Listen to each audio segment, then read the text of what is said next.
इरफान भाई साहब, आप जो मंजरनामा देख रहे हैं उस मंजरनामे में पाकिस्तान के सबसे बड़े शहर बल्कि पूरे पाकिस्तान के अंदर जो इस वक्त आसाइशें हम कह लें कि बिजनेस कम्युनिटी के लिए ख़ास तौर पे तामीराती शोबे के लिए इमरान खान साहब की हुकूमत ने दी हुई हैं, वो कितनी मुतासिर हो सकती हैं? ख़ास तौर पे वो जो लोन वाला मामला है वो कितना मुतासिर हो सकता है, जो एमनेस्टी पॉलिसी है वो कितनी मुतासिर हो सकती है? फैसल भाई देखें, ये बड़ा एक ज़बरदस्त इक़दाम था जो जैसे इंडस्ट्री का प्लेटफॉर्म दिया गया कंस्ट्रक्शन को, तो उसमें जैसे 5% एक्विटी इंजेक्ट करने का फाइनेंशियल इंस्टीट्यूशंस को कहा गया, तो उसमें मेरी ये गुजारिश है आपके प्लेटफॉर्म से, मैं ये कहूँ कि जो ये आम बंदा है जिसके लिए एक आम आदमी जिसका घर लेना एक ख्वाब है या उसका अपार्टमेंट लेना एक ख्वाब है, उसको इम्प्लीमेंट करवाने के लिए मैं गुजारिश करूँगा कि जो फाइनेंशियल इंस्टीट्यूशंस के सरबराहान हैं वो इसमें थोड़ी सी लेवरेज पैदा करें ताकि एक आम आदमी उस क्राइटेरिया को मीट करे जो उन लोगों ने सेट किया है, ताकि वो लोग मैक्सिमम उसकी यूटिलाइजेशन हो सके।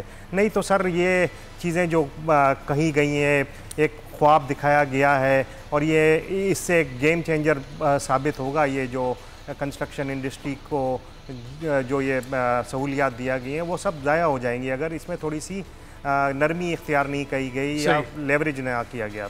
मीर मैक साहब भी इस वक्त मेरे साथ मौजूद हैं। मीर साहब अस्सलाम वालेकुम।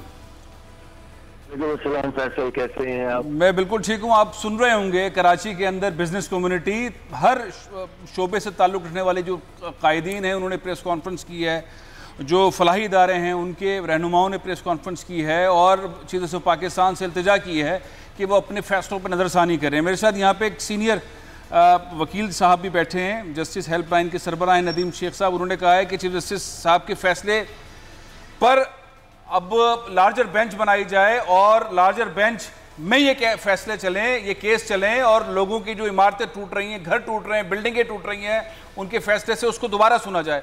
आप क्या देख रहे हैं कराची में जो ये सब कुछ हो रहा है, ये तोड़ फोड़ का सिलसिला जारी है? दूसरी तरफ मंजरनामा ये है कि अंदर जो अमीरों की बिल्डिंग है उसको रेगुलाइज कर दिया जाता है, उसमें इमरान खान साहब का फ्लैट भी है, उसमें कई जजों का भी फ्लैट है, उसमें कई ब्यूरोक्रेट्स का फ्लैट है। उन ट्विन टावर को रेगुलाइज कर दिया जाता है या गरीबों के फ्लैट्स को तोड़ दिया जाता है? मीर साहब। फैसल, मैं इससे पहले एक ये सवाल करूंगा कि जिन्होंने खरीद लिया उनकी बिल्डिंग गिरा दी, जिन्होंने इजाजत दिया उनको क्यों नहीं पकड़ा? पहले नहीं पकड़ रहे ना, उनको भी पकड़ के उनको नौकरियों से निकालना चाहिए। ये भी फैसले में नहीं आता। नहीं, नौकरियों से निकलना कोई बड़ी बात नहीं है। ये पाकिस्तान की एक रीत बन गई है कि 50 करोड़ रुपए की करप्शन करे उसे नौकरी से निकाल देते हैं, वो जाके कनाडा में सिटीजनशिप लेके बैठ जाता है। देखिए, इंसाफ जब तक नहीं हो सकता, मेरी नजर में जिन्होंने खरीदा है उन्होंने तो नहीं बनाया ना।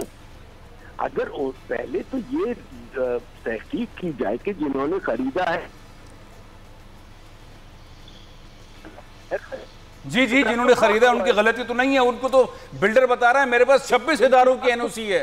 वो बताते रह गए रॉयल पार्क वाले खालिद मसूद के मेरे पास 26 इदारों की एनओसी है, लेकिन तोड़ दिया गया। और ऐसे तोड़ा कि बस ना कमिश्नर बाज आ रहे थे ना एडमिनिस्ट्रेटर आ रहे थे, तोड़ के और 1 रुपया उन जो जिनके फ्लैट्स उनको वापस नहीं मिला। वो बिल्डर का भी बहुत बुरा हाल हो गया। कमिश्नर ये जल्दी इम्प्लीमेंटेशन इस चीज की इसलिए कराते हैं, ये मेरा पर्सनल ओपिनियन है कि इनके ऊपर से बात चली जाए और इनके पीछे जो पूरी चेन है, SBCA है, दूसरे लोग हैं जो एक मंजिल फ्लैट के 5-5 लाख रुपए एक्स्ट्रा लेते हैं इलीगल बनवाने के लिए, वो तो बिल्डर को पकड़ा जाए।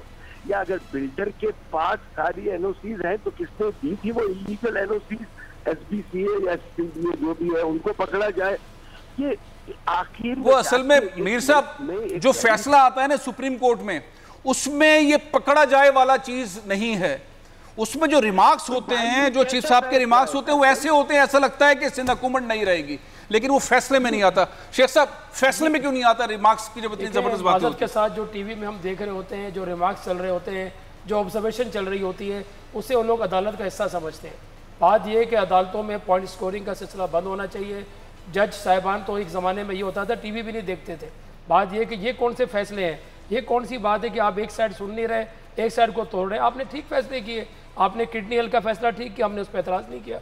अब आप गरीब बस्तियों की तरफ आ रहे हैं। अब चीफ साहब के बहुत सारे रिमार्क्स ऐसे हैं कि सिंध में कोई हुकूमत नहीं है। उन्होंने कहा कि बोर्ड ऑफ रेवेन्यू का जो मेंबर है वो सबसे ज्यादा जमीनों पे कब्जे करवा रहा है। उन्होंने कहा कि केडीए केएमसी करप्ट तरीन इदारे हैं।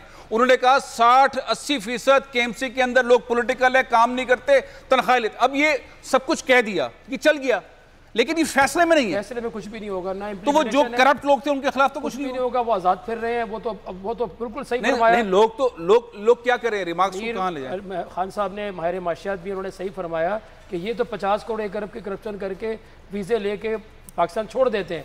बात यह है कि चीफ जस्टिस गुलजार साहब, ये जो ओहदे होते हैं ये आर्जी होते हैं। आप ऐसा कोई काम कर जाए, ऐसा कोई नाम कर जाए कि कराची की आवाम, क्या पूरे पाकिस्तान, पूरी दुनिया में आपके फैसलों को, फैसले जो है नज़र आते हैं। फैसले ऐसे नहीं होते कि आपने कह दिया तोड़ दो, आपके बाद आवाम रोड पे खड़ी हो। आप ये देखें, खरबों रुपए की इस वक्त लोग परेशान हैं, मईशत ख़त्म हो जाएगी, मजदूर तबका परेशान हो जाएगा। आपको नहीं अंदाज़ा है कि 1 साल से कोविड में कौम किस हालात से गुजर रही है। चीफ जस्टिस गुलजार साहब, प्लीज़ मैं आपसे रिक्वेस्ट कर रहा हूँ मुअद्दबाना तौर पे, आपका बड़ा एहतराम है, आपकी बड़ी इज्जत है, आपने अच्छे फैसले किए, लेकिन इसका हरगिज़ मतलब नहीं है कि फैसले वन साइडेड करें आप। फयाज साहब, ये नस्ला टावर वाले मामले पे अब आबाद क्या करेगी, क्या है? आप ये तोड़ने के लिए जा रहे हैं, आप उस बिल्डर के साथ खड़े होंगे, नस्ला टावर में जो लोग रह रहे हैं उनके लिए आपका क्या पैगाम है, क्या होगा? क्या इस पे सुप्रीम कोर्ट कह रही है खाली को रोड तोड़ दो? देखिए, इस सिलसिले में हमने तो ये एक चीज बात कही है कि अगर आप दूसरे सूबों में देखें, पंजाब में, केपी में इस वक्त जो है कानूनी लिहाज से एक लेजिस्लेशन की गई है और जिसके तहत 6000 जो वो इलीगल सोसाइटीज, मैं इलीगल की बात कर रहा हूँ, सोसाइटीज जिनको रेगुलराइज किया जा रहा है। जबकि यहाँ पे अगर हम बात करें नस्ला टावर की, जो यहाँ पे बिल्डिंग की जो बुनियाद रखी गई, ये आज से नहीं है। ये जमीन जो है सोसाइटी के तहत जो है ये दी गई है, सिंधी मुस्लिम कोऑपरेटिव सोसाइटी, जिसने 1953 में ये जमीन अलॉट की थी और उसके बाद शारा फैसल की रीअलाइनमेंट होने के बाद जो है ये मजीद उसी वक्त में जो है 1953 में एडिशनल लैंड जो है उस वक्त के ओनर्स को दी गई थी। अब ये इसके बाद ये जो प्लॉट, जो लैंड परचेज की गई 2010 में ली गई और उसके बाद तमाम जो ये बातें तो हो गई ना, ये सुप्रीम कोर्ट ने सब सुन ली। नहीं, सुप्रीम कोर्ट ने सब ये सुन ली, उन्होंने बोला भाई तोड़ दो, फिर आप गए दोबारा अपील में, उन्होंने कहा तोड़ दो, तो अब आबाद क्या करेगा? तोड़ने के लिए हेल्प करेगा? आबाद का क्लियर इंस्टांस इसके ऊपर है कि ये बिल्डिंग बिल्कुल नहीं टूटनी चाहिए। हम इसके अगेंस्ट में हम इनके फैसले को बिल्कुल हम मानते हैं, मतलब इसके फैसले की हम जो है हम कहते हैं कि उसको सुनने की जरूरत है। हम उनका आला अदलिया का एहतराम करते हैं, लेकिन हम ये भी कहते हैं साथ साथ कि इस किस्म के फैसले ना किए जाएं। इस इंडस्ट्री को तबाह करते हैं ऐसे फैसले और लोगों में खौफ और हिरास फैलता है। आज आबाद मुकम्मल तौर पे यहाँ के जो बिल्डर हैं या इस नस्ला टावर के रिहायशी हैं, खास तौर पे उनके साथ खड़े हैं, उनके साथ खड़े हैं। यानी कि सिंध हुकूमत जब तोड़ने के लिए आएगी तो आबाद वाले सामने खड़े होंगे। जाहिर है सिंध हुकूमत एक लिमिट तक रुकेगी। सुप्रीम कोर्ट के चीफ जस्टिस पाकिस्तान के फैसले के खिलाफ कब तक सिंध हुकूमत रुक सकती है? आबाद सामने खड़ी होगी। सब्सक्राइब करें और बेल दबाएं ताकि कोई खबर रह न जाए।